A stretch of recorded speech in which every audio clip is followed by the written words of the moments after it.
تو آپ کیا سمجھتے ہیں حکومت کے اوپر کتنا بڑا دباؤ ہوگا اگر یہ جیل بھرو تحریک شروع ہوتی ہے تو؟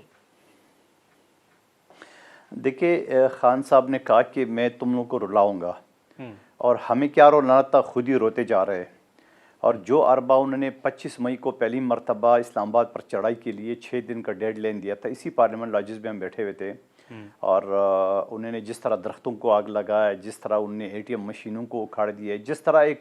ایک ملک جیسے دوسرے ملک پہ قبضہ کرتے جو صورتحال آپ اور ہم نے دیکھا، آنسو گیس کے گولے تھے وہ بھی ایکسپائر تھے، تو ایکسپائر سے ان کا شکایت تھا، تو ہم نے پھر تازہ خرید لیے آنسو گیس کے، اور ہم نے کہا ٹھیک ہے اب آ جاؤ۔ 5 دن کا وہ کہہ کے گئے تھے، آج یا 6 دن کا کہہ گیا ہے، آج 8-10 مہینے ہو گئے اور ابھی تک وہ اسلام آباد کا رخ نہیں کر سکا۔ پھر اس کے بعد اس نے آرمی چیف کی اپوائنٹمنٹ کے اوپر یہ کہا کہ میں اور عارف علوی جو ہے کھیلیں گے،